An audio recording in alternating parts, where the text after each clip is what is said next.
안녕하세요. 저는 서울에 살고 있는 30대 초반 여자입니다. 언젠가 결혼한 친구가 이런 말을 해주더라고요. 세상에는 여자 혼자 살면 불행해질 일이 없는데 남자 때문에 불행해지는 여자가 훨씬 많다고요. 결혼 전에는 무슨 말인지 언뜻 이해가 가지 않았었는데 이제는 확실히 알 것 같아요. 저는 얼마 전에 이혼을 하고 아주 홀가분한 마음으로 살고 있어서 짧은 결혼 생활 동안 전 남편 때문에 얼마나 불행했었는지 새삼 깨닫고 있어요. 제 결혼 생활이 도대체 어땠길래 초단기 이혼을 했는지 궁금하시지 않나요? 지금부터 제 사연을 들려드려 볼게요. 친한 동생의 한풀이라고 생각하고 들어주시면 감사하겠습니다. 저는 20대 중반부터 유명 프랜차이즈 커피숍에서 아르바이트를 시작했어요. 제가 일 시작할 때만 해도 지금처럼 매장이 많지 않았고 본사 직원으로 승진할 수도 있었던 좋은 시기였죠. 커피 만드는 게 정말 재밌고 제 적성에 잘 맞아서 저는 몇 년 동안 한 매장에서 꾸준히 일을 했어요. 그러다가 매장의 매니저의 자리까지 올라갈 수 있었어요. 친구들보다 일찍 일을 시작해서 아직 학교를 다니거나 회사를 갓 들어간 친구들과는 다르게 좀 여유 있게 돈을 벌 수가 있었죠. 남편도 같은 매장에서 아르바이트생으로 만났어요. 동갑이었지만 제가 매니저였고 대학생인 남편은 초보 알바생이었기에 제가 옆에 붙어서 열심히 일을 가르쳐 주었답니다. 그러다 보니 대화도 잘 통하고 유난히 다정한 남편의 모습에 끌리게 돼서 남편의 구애로 풋풋한 연애를 시작하게 되었죠. 우리 자기는 벌써 매니저까지 하고 있고 정말 대단하다. 월급도 많이 받지? 난 정말 자기처럼 똑 부러지는 여자는 처음이야. 너무 멋져 보여. 쑥스럽게 뭘 그런 말을 해. 자기도 이제 복학했으니까 앞으로 좋은 직장 구하면 나보다 더 잘 벌 텐데 뭐. 그동안 내가 열심히 뒷바라지 해줄게. 연애 초반에야 뭔 말을 못하나요? 그렇게 시작된 저의 뒷바라지가 무려 5년이었어요. 제가 돈을 더 번다는 이유로 데이트 비용은 거의 제가 냈고요. 남편은 커피숍 알바도 6개월도 안 돼서 그만두고 계속 다른 아르바이트를 수없이 바꿔가며 하더라고요. 그 후론 취직 준비한다고 스트레스 받는다고 징징대는데 제가 다 받아줘야만 했죠. 어떻게 서류에서 자꾸 떨어지지? 도대체 문제가 뭐냐고. 자기는 이런 스트레스 모를 거야. 맨날 똑같이 커피숍에서만 일했으니 취준생의 스트레스를 이해나 하겠어? 아, 치킨 땡긴다. 우리 치킨 시켜 먹자. 나도 일하면서 스트레스 많이 받아. 진상 손님 상대는 다 내가 해야 되는데 나는 뭐 쉽게 일하는 것처럼 말한다. 그리고 방금 저녁 먹었는데 뭔 치킨을 또 먹어? 아, 몰라. 스트레스 받으니까 자꾸 기름진 게 땡겨. 전에는 내가 말만 하면 사주더니 이젠 은근히 눈치 준다. 좋은 회사 취직할 때까지 뒷바라지 해준다며. 내가 좋은 데를 취직해야 얼른 결혼하고 집도 사고 남들처럼 살 거 아니야. 네가 날 도와줘야지. 무슨 눈치를 준다 그래. 내가 한 달에 너한테만 얼마를 쓰는데 그런 말을 해? 니네 엄마보다 내가 네 밥 더 챙겨 먹일걸? 시어머니 될 분한테 니네 엄마라니. 너 말 좀 조심해서 해. 누가 들으면 부모님 안 계신 거 티낸다고 그래. 특히 우리 엄마 만나면 말 이쁘게 하고. 야, 뭐라고? 너 말 다 했어? 제가 정색을 하자 남편이 입을 꾹 다물고 눈치를 보더라고요. 사실 전 부모님이 고등학생 때 돌아가셨어요. 누구보다 행복한 가족이었는데 부모님이 함께 차를 타고 가시다가 사고를 당해서 그렇게 돌아가시게 되었죠. 그래서 전 너무나 힘든 고등학교 시절을 보냈답니다. 가까운 친척들과 친구들이 돌아가며 제가 나쁜 짓을 안 하도록 지킬 정도였어요. 부모님과 함께 살던 집에서 저 혼자 매일 울면서 버티며 살았고 입시도 포기해버려서 대학도 가지 않았죠. 그렇게 방황하다가 커피숍 알바를 시작하면서 다시 희망을 품으며 살아갈 수 있었던 거죠. 남편에겐 제 모든 사정을 다 말했고 저를 따뜻하게 품어주는 남편에게 더욱 의지했던 것도 사실이거든요. 미안. 내가 말 실수했어. 난 그런 뜻이 아니고 우리 엄마가 혹시나 그렇게 생각할 수도 있으니까 말을 좀 가려서 하면 좋겠다는 뜻이었어. 야, 그래도 넌 혼자 서울 금싸라기 동네에 30평대 아파트 살잖아. 거기다 매달 월급도 많이 받고. 난 네가 부럽다. 너는 서울에 있는 아파트랑 네 부모님 선택하라면 아파트 선택할래? 할 말이 있고 못할 말이 있는 거지. 부모님 잃은 건 그 어떤 거로도 보상이 안 되는 거야. 난 우리 엄마 아빠만 살아올 수 있으면 거지가 돼도 상관없고 내가 어디 평생 아파도 상관없어. 네가 내 심정을 알아? 아, 미안해. 미안하다고. 뭘 또 그렇게 발작을 해? 어느 땐 다정하게 굴다가도 또 어느 땐 이렇게 정 떨어지는 말을 서슴없이 해서 도대체 얘의 본성이 뭘까 고민이 되더라고요. 그래도 남편한테 의지하는 부분이 크다 보니까 계속 사귀게 되었고 그 사이 남편도 회사에 취직을 하게 되었어요. 알아주는 곳은 아니었지만 그래도 취직을 한 게 대견했죠. 3년이 넘어도 취직을 못하고 공무원 할까 그러고 있길래 진짜 취직 못할 줄 알았거든요. 그러는 동안 벌써 만난 지 7년이 다 되어 가더라고요. 우리 벌써 만난 지가 이렇게 오래됐네. 이제 나도 취직했으니까 우리 결혼하자. 내가 행복하게 해줄게. 우리 부모님 먼저 만나 뵙자. 그동안 네가 싫다고 해서 한 번도 뵌 적 없잖아. 우리 엄마 은근히 서운해했어. 너 모아둔 돈은 얼마나 있는데? 결혼하는 게 애들 장난이야? 돈이 얼마나 많이 드는데. 돈이 뭐가 중요해? 앞으로의 미래를 보고 하는 거지. 돈 들 것도 없잖아. 내가 니네 집에 들어가서 살면 되는데. 네가 원하면 침대는 새로 하나 사던지. 뭐? 우리 집에 들어와 산다고? 내가 허락한 적이 있었어? 야, 서운하게 그게 무슨 소리야. 멀쩡히 좋은 집을 두고 왜 다른 집을 구해? 정 다른 곳에 살고 싶으면 일단 너네 집에서 살다가 대출받아서 더 좋은 데로 이사가면 되잖아. 우리 엄마도 그렇게 하래. 너 우리 집 얘기 니네 엄마한테도 다 한 거야? 당연한 거 아니야? 결혼할 건데 사정을 다 알아야지. 네가 집 있는 게 뭐 비밀도 아니고 오히려 좋은 거잖아. 결혼하기 전부터 제가 살고 있는 집을 마치 지네 집처럼 생각하고 있는 게 좀 황당하더라고요. 어쩐지 그렇게 제 집에 찾아오고 싶어하고 자꾸 집에서 편하게 데이트하자는 것도 짜증났거든요. 왠지 제 집 때문에 저랑 이렇게 오래 만나고 또 결혼까지 하려고 그러는 게 아닌가 하는 마음이 들어서 찝찝한 마음은 감출 수가 없더라고요. 어쩌다 보니 남편에게 떠밀려 시부모를 처음 만나게 되었답니다. 남편의 집은 처음 가보게 됐는데 생각보단 좀 더 열악해서 놀랐어요. 서울에서도 가장 못 사는 동네에 있는 허름한 빌라에 살더라고요. 그래서 그렇게 남편이 제 집에 와서 살고 싶어 했었나 봐요. 사귄 지가 그렇게 오래됐는데 어쩜 한번 찾아오지도 않니? 결혼 생각까지 있으면 보통 명절 때는 찾아와서 인사라도 해야 되는 거 아니니? 결혼할지 안 할지도 모르는데 벌써부터 명절에 찾아뵙는 건 좀 그렇죠. 서로 부담된다고 생각했기도 했고요. 요즘 애들은 어쩜 이렇게 말대답을 따박따박 하는지 원. 네가 아픔이 좀 있다더니 그래서 그런가 모난 부분이 있는 것 같아서 걱정이다. 우리 집안 사람이 되면 그렇게 행동하면 안 돼. 네? 모난 부분이요? 저 서비스직을 오래 했는데 여지껏 그런 말 들어본 적이 없는데요. 야야, 왜 또 그래? 어른이 말하면 그냥 들으면 되지. 봤지 엄마? 내가 말한 대로 아주 똑부러지지? 이게 얘 장점이야. 이게 장점인지 소박 맞은 짓인지는 두고 봐야 알겠고 내가 경철이한테 들었는데 부모님이 안 계신다면서? 결혼식 준비는 누구랑 할 거니? 그래도 어른이 같이 해야 될 거 아니니? 결혼식은 그냥 작게 했으면 해요. 전 부를 사람도 별로 없고요. 사실 전 안 해도 상관없는데 어머님 생각은 다르실 수 있으니까요. 우리 경철이가 도둑장가 가는 것도 아니고 왜 결혼식을 안 해? 내가 그동안 다니면서 뿌린 축의금이 얼만데. 네가 잘 모르겠으면 내가 알아서 준비할 테니까 그렇게 알아라. 그리고 신혼집은 경철이한테 들었는데 네가 지금 사는 집에서 살기로 했다며?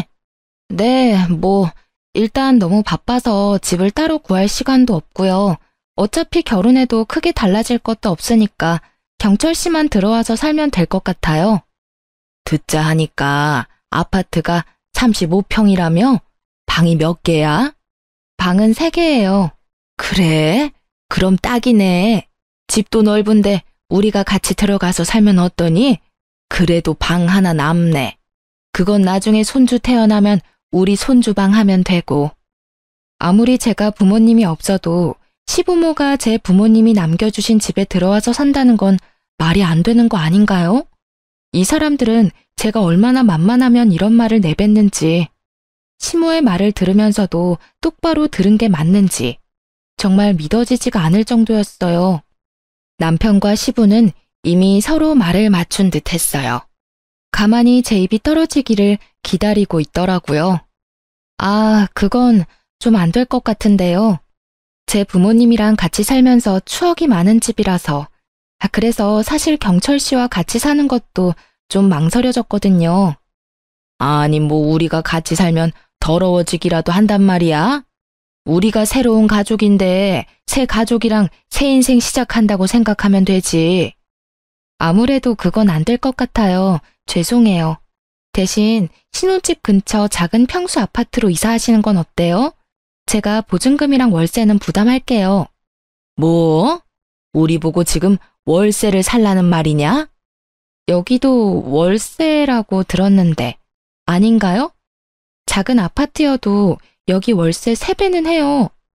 시모는 괜히 헛기침을 하고는 얼굴이 벌개져서 입을 꾹 다물어 버리더라고요. 시모는 제가 월세로 살고 있는 걸 모른다고 생각했나 봐요. 자기 아들이 팔푼이라서 할 말 못할 말 다 하고 다니는 건 몰랐나 봐요. 그때는 순수해서 그러는 거라고 이해하려고 애썼는데 지금 생각해보면 진짜 팔푼이 맞았네요. 그때 왜 아파트로 이사시켜준다는 말을 했는지 바보 같고 순박했던 제 자신에게 지금도 화가 나네요. 그때 당시에는 사랑하는 남자 집이 너무 허름하고 벽지도 누렇고 그런 모습을 보는 게 가슴이 아팠나 봐요. 저는 결혼식 전에 약속대로 시부모를 제 집 근처 동네 소형 아파트로 이사시켜줬어요. 3천만 원의 보증금까지 내줬고 매월 월세도 제가 부담했죠. 그것뿐인가요? 결혼식에 제 쪽으로 들어온 축의금으로 시부모 집에 새로 가전과 가구까지 싹 해줬어요. 결혼하는 새 신부는 전데 오히려 시모가 새 신부 대접 제대로 받았네요. 정작 저는 제가 살던 가전과 가구 그대로 살았고 남편은 몸만 들어왔으니까요. 게다가 시모가 결혼식 날 자기 친구들한테 며느리가 집 해주는 사람 봤냐면서 얼마나 자랑을 해대던지 부끄러우면서도 어깨가 으쓱하긴 했었네요. 그렇게 신혼생활을 시작했고 제가 아파트로 옮겨준 게 마음에 들었었는지 시모도 한동안은 저에게 참 잘 대해주더라고요. 그래서 진짜 새 가족이 생겼다는 마음도 들었었죠. 남편도 회사에 적응해서 무난하게 다니고 서로 퇴근 시간 공유해서 저녁밥 만들어 먹고 혼자 살다 둘이 사는 재미도 있더라고요. 남편 놈과의 결혼 생활은 그때가 가장 좋았던 것 같네요. 그리고 몇 달 지나지 않아 본색이 슬슬 드러나기 시작했거든요. 네가 우리 부모님 집 월세 내주는 게 고마우면서도 좀 부담되고 그렇네. 얼만지 말을 안 해서 지금까지 모르고 있었는데 생각난 김에 한번 찾아봤더니 월세가 좀 세더라. 괜찮아. 내가 내준다고 약속한 거니까 당분간 내가 낼게. 근데 우리 아기도 생기고 그러면 당신 월급에서도 절반은 부담해야 돼? 그땐 뭐 자기 월급도 좀 오르겠지. 아니, 그래서 말인데 지금부터 그 돈을 저축하면 우리가 돈을 얼마나 많이 모을 수가 있겠어? 쓸데없는 월세가 줄줄 샌다고 생각하니까 너무 아까워서 그래. 왜 아까워? 네 돈도 아니고 내 돈인데 거기다 자기 부모님이 사시는 건데 그 돈이 아까워? 아니, 그 말이 아니고 여기 방이 2개나 남아 돌고 우리만 살기도 너무 넓잖아. 사는 게 좀 복작복작해야지.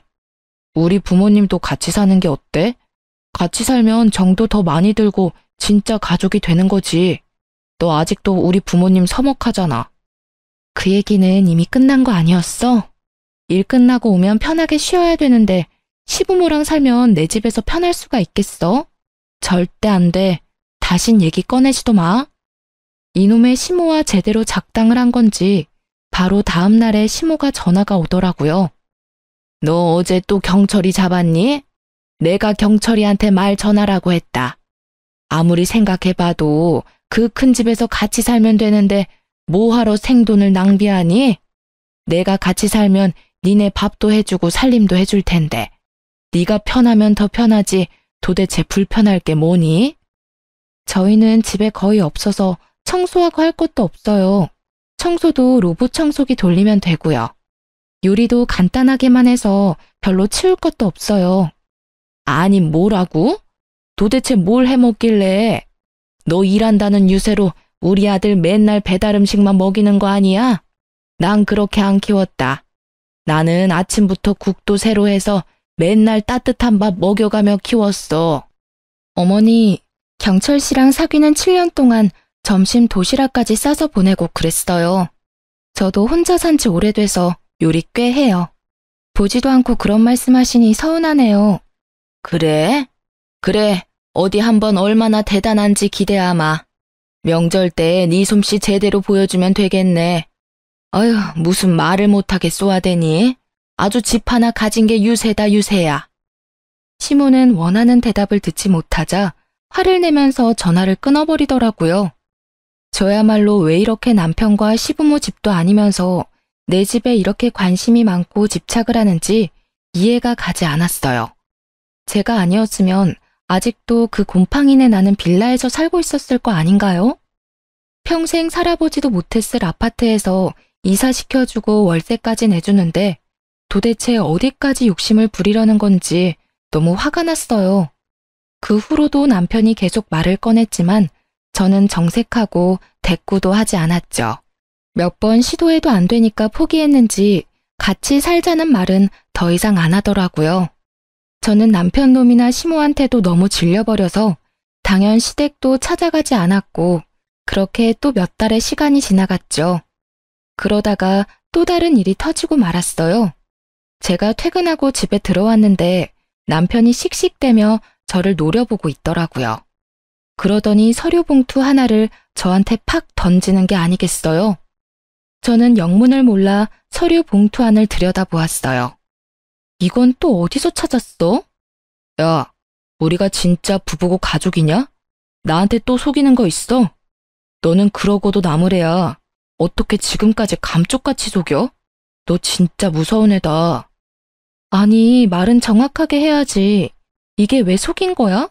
이게 우리 재산도 아니고 너랑은 전혀 상관이 없는 건데 내가 너한테 다 말해야 돼?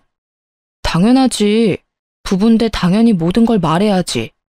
내가 이거 안 찾았으면 너 평생을 비밀로 했겠네? 와, 진짜 정 떨어진다. 아니, 그건 우리가 결혼하기 전에 내가 물려받은 아파트인데 왜 너한테 말해야 되냐고, 네 집이 아닌데. 그나저나 너 그건 어떻게 찾았어? 내 서랍을 다 뒤졌어? 내 물건 좀 찾으려고 살펴보다가 우연히 봤다. 네 아파트라고? 야, 우리가 부부인데 우리 공동 재산이지. 넌 아파트가 두 채나 있으면서 우리 부모님은 월세를 살게 하냐? 진짜 니네 부모님이면 네가 그랬겠어? 시부모를 남으로 생각하니까 그렇게 행동한 거지. 진짜 너무하네. 그건 우리가 이혼한다 해도 내 명의고 내 재산이야. 너한텐 아무 권리가 없어. 너야말로 월세 보증금 할 돈도 없으면서 이 정도 아파트에서 공짜로 살면 그것만으로도 나한테 고마워해야 되는 거 아니야? 니네 부모 집도 내가 월세 내주는데 너는 어떻게 고맙다는 말 한마디를 안 해? 그리고 지금 그 집은 세입자가 있어. 근데 세입자 쫓아내고 니네 부모 데려다 살게 하니? 니네 부모? 말 또 저렴하게 한다 진짜. 세입자 있으면 다달이 월세도 받는 거네? 그렇게 돈을 긁어 모으면서 내 월급에서 생활비는 왜 받아가냐? 가뜩이나 코딱지만큼 버는데. 야, 말 좀 바로 하자. 그럼 내가 니네 부모 집 월세에다가 각종 보험하고 공과금도 다 내는데 내가 생활비까지 다 내야 돼? 그럼 넌 뭐하고? 넌 월세도 안 내고 여기 사는데 네가 요리를 하기를 해, 청소를 하기를 해. 야, 차라리 그럴 거면 나 혼자 사는 게 100번 낫겠다. 내가 너무 손해라고 생각하지 않아? 내가 이런 네 모습에 정이 떨어지는 거야. 무슨 여자가 이렇게 계산적이고 드센지 한 번 말하면 지질 않지 아주.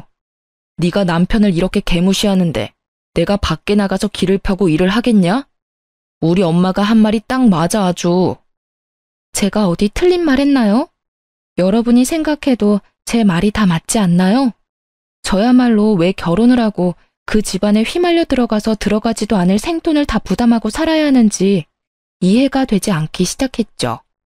남편이랑 살아서 신나고 즐거운 것도 아니고 싸움하는 날은 점점 늘어가고 시모는 매일 집 타령으로 전화가 오고 안 받으면 몇십 통을 하고요. 제가 다른 아파트가 있다는 걸 팔푼이인 남편놈이 바로 말을 했겠죠.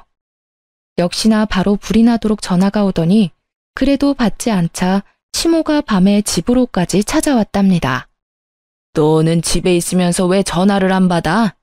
너처럼 시어머니를 대놓고 무시하는 애는 살다 처음 본다. 저도 퇴근하고 지금 방금 들어왔어요. 근데 무슨 일이세요? 너 다른 아파트가 또 있다는 게 정말이냐? 그걸 감쪽같이 속인 거야? 속인 게 아니고 말씀드릴 필요가 없어서 안 드린 거예요. 지금 그것 때문에 이렇게 화가 나신 거예요? 그럼 당연하지. 우리가 가족이 맞긴 하니? 어떻게 우리한테 감쪽같이 속이고 월세를 따박따박 받아서 네 주머니에 챙기고 있었던 거야? 어머니, 말을 이상하게 하시네요. 제가 어머니 아파트를 뺏어다가 숨긴 것도 아닌데 꼭 그런 것처럼 말씀을 하시네요. 왜 화를 내시는지 전혀 이해도 안 가고요. 긴 말할 거 없고 우리가 이 집에서 같이 사는 게 그렇게 싫으면 지금 세 주고 있는 아파트 세입자 내보내. 우리가 거기 들어가서 살 테니까. 그럼 월세 낼 필요도 없잖아. 나도 우리 집에서 마음 편하게 살 수 있고. 우리 집이라. 시모의 말을 듣고 있으니 시모가 제 집을 어떻게 생각하고 있는지 확실히 알 수 있었어요. 제 부모님이 남겨주신 제 집인데 결혼했다는 이유만으로 자기들 집이 되었다고 단단히 착각을 하고 있는 모양이었어요. 시부모가 저를 진심으로 정말 아껴주고 딸처럼 생각해줬다면, 또 제가 그런 마음을 느꼈다면 왜 시부모가 원하는 대로 해주지 않았겠어요. 진정으로 딸처럼 대해줬다면 제가 먼저 나서서 이 집에서 같이 살자고 돌아가신 부모님 대신해서 앞으로 남은 인생 친부모님처럼 모시겠다 말했을 거라고요. 하지만 그 인간과 그 인간 엄마는 저를 한순간도 진짜 가족으로 생각해주지 않았죠. 그저 돈 잘 벌고 서울에 아파트도 있는 호구 하나 잘 잡았다고 생각했겠죠. 지금 돌아보면 그 인간이 정말 저를 사랑했던 건지 아니면 제 집을 사랑했던 건지 솔직히 잘 모르겠네요. 저는 곰곰이 생각해봤어요. 하늘에 계신 부모님이 지금 내 모습을 본다면 뭐라고 말을 해주셨을까? 부모님에게 지금의 내 상황을 떳떳하게 보여줄 수 있을까? 그에 대한 대답은 모두 아니오였어요. 모든 게 분명해진 거죠. 저는 호구 잡힌 잘못된 결혼 생활을 하고 있었고 더 이상 제 인생을 좀먹는 이 생활을 더는 이어갈 수가 없다고 판단했어요. 더 늦기 전에 이혼을 해야겠다고 다짐했죠. 저의 생각과 감정이 모두 정리된 뒤에 남편에게 말을 했습니다. 우리 마주보면서 서로 웃었던 게 언젠지 기억도 안 나네. 입만 열면 매일 싸우기 바쁘고 싸움 끝은 항상 아파트로 끝나고. 나는 더 이상 못하겠어. 우리 이혼하자. 뭐? 이혼? 누구 마음대로 이혼을 해. 내가 뭘 잘못했는데? 네가 드디어 본색을 드러내는구나. 그거 아파트 있는 거 들키니까 이혼하자는 거지? 너는 남편보다 그 아파트가 더 좋냐? 뭔 말도 안 되는 소리를 하고 있어. 너야말로 어떻게 모든 얘기가 아파트로 끝나? 집착도 정도껏 해야지. 그래, 네가 나 몰래 그 아파트 팔아먹을까 봐 불안해서 못 살겠다. 너는 지금 사는 집도 혼자 가지려고 나한테 무슨 수를 써도 쓸 놈이야. 당장 이혼해. 내가 바람을 폈냐? 너를 때리기를 했냐? 이혼이 무슨 개 이름인 줄 아냐? 난 이혼 절대 못해. 이혼할 거면 이 집 팔아서 반은 나 줘. 안 그럼 소송 걸어서라도 반반으로 나눠 가질 거야. 그래, 이 집을 놔두고 네가 쉽게 이혼을 하겠다고 할 리가 없지. 그래, 네가 원하는 대로 어디 한번 소송으로 가보자. 그동안 결혼 생활하면서 누가 돈을 더 많이 냈는지, 누가 돈을 토해내야 되는지 한번 가려보자고. 그렇게 이혼 전쟁이 시작되었어요. 결혼은 참 쉬웠는데 이혼은 정말 전쟁과도 같더라고요. 특히 돈이 걸려 있으니 그 사람의 바다 끝까지 보여주더군요. 시모는 정말 미친 사람처럼 온 힘을 다해 이혼을 막으려고 별수를 다 썼어요. 어느 날은 울면서 전화해서 이혼하지 말라고 사정을 하다가 어느 날은 갑자기 집으로 쳐들어와서 어린애처럼 땡깡을 부리기도 하고요. 제가 무응답으로 일관하자 아주 싸늘한 얼굴로 집에 또 찾아왔더군요.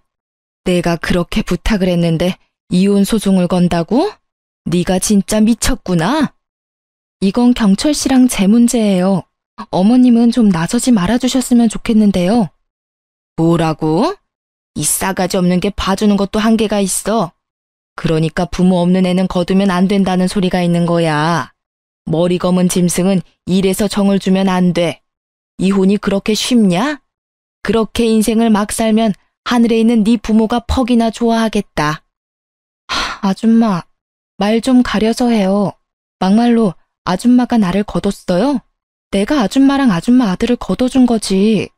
집 해주고 용돈도 주고 월세도 내주고. 누가 누굴 거뒀는데 뭔 정신 빠진 소리야? 왜? 이제 호구가 없어진다니까 아주 겁나 죽겠나 보지? 뭐? 아줌마? 이게 미쳤나? 이 되바라진 게 진짜. 시모가 순식간에 제 머리채를 잡고 흔들어대기 시작했어요. 순간적으로 일어난 일이라 너무 당황스러웠지만 이내 정신을 차리고 시모의 손목을 움켜잡고 비틀어 버렸죠. 시모가 얼굴이 벌개져서 노으라며 악을 쓰더라고요. 아줌마, 정신 차려. 요즘 시대에 어디 함부로 손모가지를 놀려요? 아들은 이혼 소송에, 엄마는 폭행죄로 경찰서 한번 가보려고 그래요? 저는 시모에게 빽 쏘아대고 시모의 팔을 팍 밀어버렸어요. 시모가 놀랐는지 어버버하며 저를 쳐다보다가 안 되겠는지 얼른 내빼더라고요. 저는 아빠 친구분한테 소개받은 변호사와 상담해서 이혼 소송에 들어갔어요. 그리고 바로 다음 행동으로 들어갔죠. 저는 시부모가 살고 있는 아파트로 향했어요. 아파트 앞에서 저를 기다리고 있던 중년의 남성분과 인사를 나누고 함께 엘리베이터를 타고 올라갔습니다. 벨을 누르고 시모가 같이 간 남자의 얼굴을 보더니 얼른 문을 열어주더군요. 어머, 부동산 사장님이 연락도 없이 여긴 어쩐 일이세요? 예, 안녕하셨죠? 시모는 부동산 사장님 옆에 서 있는 저를 발견하고는 흠칫 놀라더라고요. 아니, 얘는 여기 왜 있어? 둘이 같이 온 거예요? 저는 아무 말도 하지 않고 집 안으로 불쑥 들어갔어요. 그 뒤를 이어 부동산 사장님이 들어오고 시모도 얼떨떨한 얼굴로 들어와 문을 닫더군요. 제가 어머님 말씀을 너무 안 들은 것 같아서 이제라도 어머님 말씀을 좀 들으려고요. 어머님이 그러셨죠? 제가 세주고 있는 세입자 내쫓으라고요. 응? 그래, 그랬지. 네가 웬일이냐, 내 말을 듣고. 그래서 그 세입자 내쫓고 우리가 거기서 살면 되는 거냐? 이혼은 안 하기로 경철이랑 말이 잘 된 거야? 제 말에 시모가 화색이 돌아 신나게 떠들기 시작했죠. 그동안 세입자한테 너무 친절하게 대해줬는지 주제를 모르더라고요. 이번 기회에 확실하게 지 자리가 어딘지 좀 알게 해주려고요. 당장 집 빼고 나가요. 지금 이혼 소송 중이고 어차피 이혼은 정해진 거니까 그만 질척대고 내 집에서 꺼지라고요. 아니, 그게 무슨 말이야? 이 집을 나가라는 소리야? 네가 뭔데, 네가 무슨 권리로 그딴 말을 해? 이깟 월세 좀 내주고 있다고 유세 떠냐? 네가 안 내면 우리 경철이가 계속 내주고 살면 되는 건데 네가 뭔데 나가라 말아야 건방지게? 아줌마, 진짜 말 못 알아듣네요? 여기가 내 집이라고. 그쪽 아들이랑 아줌마가 그렇게 침 흘리던 월세 주는 아파트가 바로 여기라고요. 그쪽이 내 세입자라고. 그니까 오늘 당장 나가요. 어차피 이 가전이랑 가구들도 다 내 돈으로 사준 거니까 몸만 나가면 되겠네. 시모는 제 말이 믿기지가 않는지 고개를 계속 저으며 현실을 부정하더라고요. 저는 더 이상 말도 섞기 싫어서 부동산 사장님에게 모든 걸 맡기고 자리를 떠나려고 했어요. 그때 돌아서는 제 종아리를 시모가 낚아채고는 질질 매달리는 게 아니겠어요. 세아가, 우리 며느리야. 내가 그동안 섭섭하게 한 게 있다면 모두 사과하마. 내가 다 잘못했어. 우리 경철이는 아무 잘못도 없어. 다 내가 시키는 대로 너한테 말만 전한 거야. 앞으론 네 아파트엔 숟가락 하나 걸칠 생각도 안 하고 쥐 죽은 듯이 살게. 대신 여기에만 계속 살게 해주면 안 되겠니? 여기서 나가면 우리가 또 어디로 가겠니? 역시 숟가락 걸칠 생각을 하고 있었나 보네. 어디긴 어디예요. 이런 데서 살 능력 없으면 예전에 살던 그 곰팡이 핀 투룸으로 다시 돌아가야지. 그러게 욕심 좀 정도껏 부렸어야지. 아줌마 말대로 내가 이 집 아줌마한테 안 주고 다른 사람한테 세줬으면 지금까지 모은 돈이 얼마였겠어요? 내가 계속 참아주니까 진짜 호구 하나 제대로 문 것 같았어요? 이거 놔요. 저는 시모의 손을 팍 쳐버리고 아파트를 나와버렸답니다. 엘리베이터를 기다리는데 악을 쓰며 우는 시모의 마지막 발악 소리가 들리더라고요. 집으로 돌아간 저는 다음 행동을 개시했죠. 저는 남편의 짐을 모조리 싸서 현관 앞에다 싸놨답니다. 사실 짐이라고 할 것도 별로 없고 옷이랑 신발 정도였죠. 거의 다 제 돈으로 사서 입혔던지라 그냥 다 버려버리고 싶었지만 거지한테 적선하는 셈 치고 그냥 다 가지고 가라는 마음으로 박스에 다 처박았답니다. 그리고 현관 비밀번호도 바꿔버리고 남편이 찾아와서 문 열라고 소리 지르고 난리칠 게 뻔했기 때문에 저도 집을 나와버렸어요. 저야 뭐 이혼 소송이 진행될 동안 호텔에서 살아도 될 정도로 돈은 있거든요. 그놈에게 말은 안 했지만 돌아가신 아버지가 대기업 임원을 하셨기 때문에 집 말고도 아버지 고향의 땅도 꽤 있고 물려주신 주식이랑 현금도 꽤 되고요. 남편 놈에게 다 말하지 않은 게 얼마나 다행인지 몰라요. 분명히 저를 살살 꼬드겨서 주식이며 현금이며 야금야금 채갈 생각을 했을 게 뻔하니까요. 역시나 저녁에 집에 왔는지 전화가 불이 나도록 오더군요. 야, 너 어딨어? 당장 집으로 못 와? 내 짐 다 빼고 지금 뭐 하는 짓인데? 소장도 받았으면서 딱 보면 몰라? 거긴 네가 10원 한 장 보탠 거 없는 내 집이잖아. 당장 네 짐 갖고 꺼지라는 소리야. 엄마가 울면서 전화 오셨어. 얼마나 우시는지 졸도하실 것 같아. 네가 그러고도 사람이야? 그 아파트가 진짜 네 거였어? 너 진짜 끝까지 사람을 갖고 노냐? 살라고 할 때는 언제고 이젠 꺼지라고? 웃기는 소리 하고 있네. 그럼 이혼하는 마당에 시부모님 제 집에서 사세요. 이러니? 내가 이혼 결심한 50%가 네 엄마 때문이야. 너랑 네 엄마 반반 책임이라고. 야, 피곤하다. 이제 그만 내 인생에서 좀 꺼져줘라. 너 그 긴 세월 추억이 얼마나 많고 사랑했는데 그걸 이렇게 망가뜨릴 수가 있냐? 고작 그 아파트 때문에? 우리 엄마도 너한테 미안하다고 하셨어. 너도 좀 진정하고 우리 만나서 대화로 좀 풀어보자. 어? 나 너 사랑해. 너 없음 못 산다고. 내가 아니라 내가 가진 아파트를 사랑하는 거겠지. 결혼하니까 내가 가진 게 다 네 거 같고 그랬어? 밥 안 먹어도 배불렀겠어 그동안. 너나 네 엄마나 적당히만 욕심 부렸어도 내가 이렇게 정 떨어지진 않았을 거야. 황금알을 낳는 거위배를 병신처럼 가른 거야 네가. 앞으로 연락하지 마. 모든 연락은 변호사 통해서 할 거니까. 남편 놈이 제가 일하는 커피숍으로 찾아올 게 뻔했기에 일주일 정도는 휴가를 썼어요. 역시나 일주일 동안 매일 찾아왔었다고 직원이 말해주더라고요. 그 후부터는 일하다가 남편이 찾아오면 얼른 숨었고 직원들이 남편을 돌려보냈죠. 그렇게 몇 달 후 드디어 이혼 소송의 판결이 나왔고 당연히 제가 승소했죠. 남편은 아파트를 반반으로 나눠야 한다는 말도 안 되는 주장을 펼쳤지만 제가 결혼하기 전부터 가졌던 저의 재산이니 당연히 기각됐고요. 오히려 생활비며 공과금을 다 제가 냈기 때문에 남편한테 위자료를 받아낼 수 있었죠. 물론 8년연을 매일 붙어 있다가 헤어지면 혼자 살아갈 수 있을지 허전하진 않을지 걱정도 되었는데요. 이혼이 확정되고 남편 놈이나 그놈 엄마한테서 드디어 놓아졌다는 생각을 하니 어찌나 홀가분하고 행복했는지 몰라요. 그동안 너무 지긋지긋했었는데 자유의 몸이 되니 그놈 얼굴도 희미해질 정도였죠.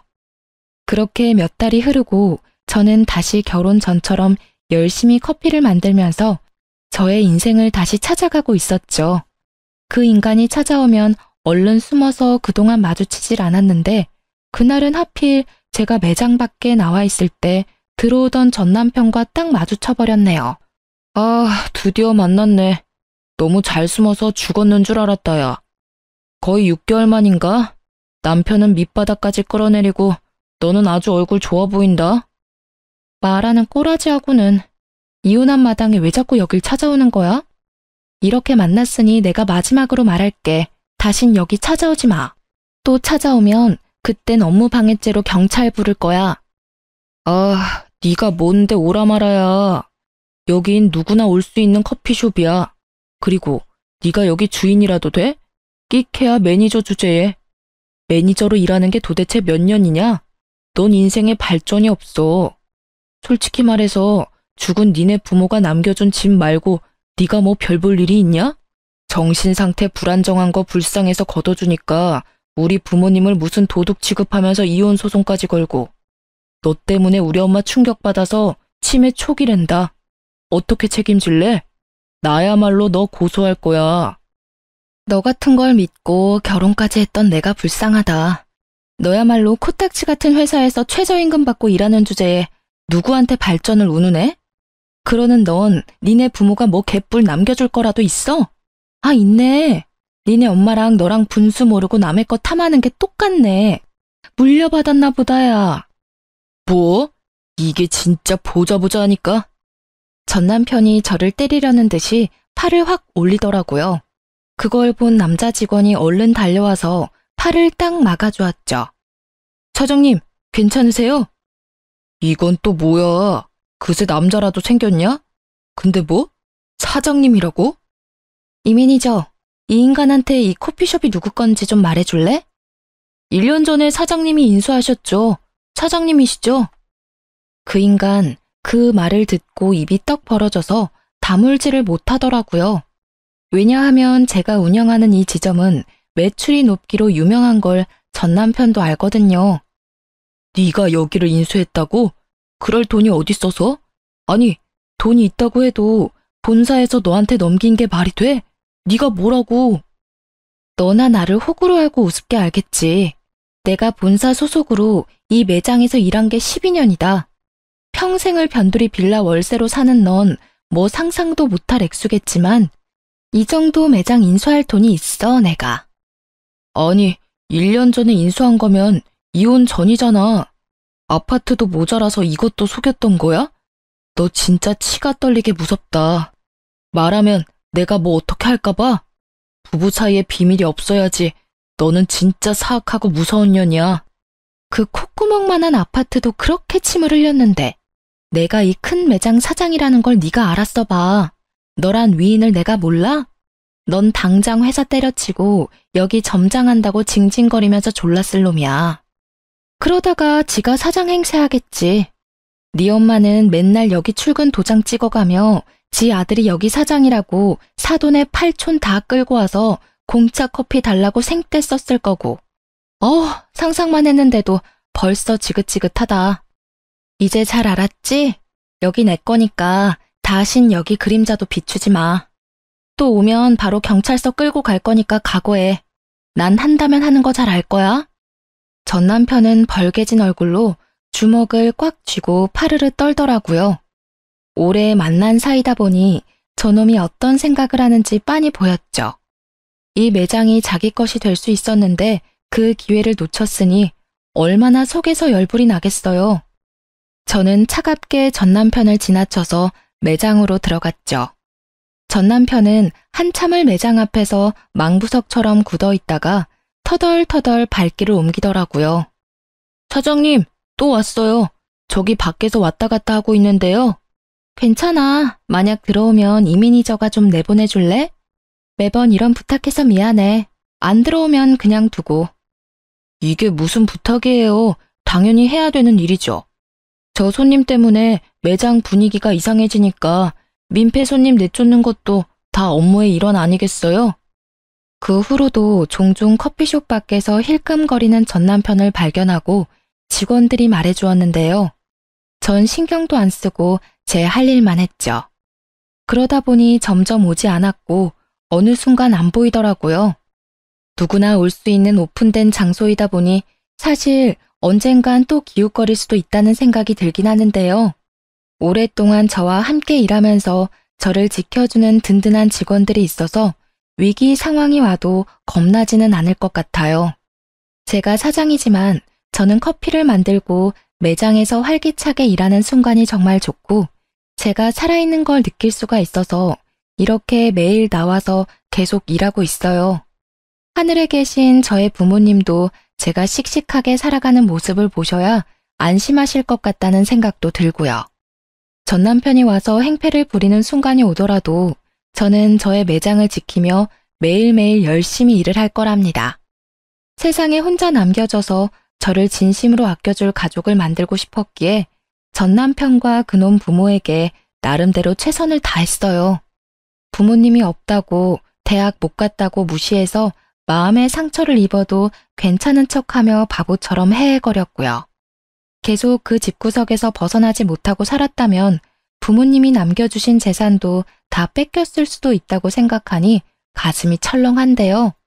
사람을 너무 믿고 대책 없이 결혼을 결정한 건 정말 후회스럽지만 그래도 1년의 결혼 생활만 하고 단칼에 그 집구석을 끊어버린 건 정말 스스로도 대견하게 생각하고 있어요.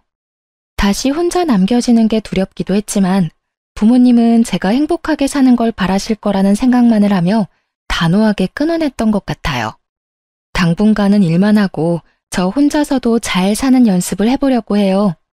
혼자서도 잘 살아야 다른 누군가를 또 만나도 함께 잘 살 수 있으니까요. 제 사연 들어보셨는데 어떠셨나요? 여러분도 저도 혼자서도 당당한 인생 멋지게 살아가요. 제 이야기를 들어주셔서 감사합니다. 행복하세요.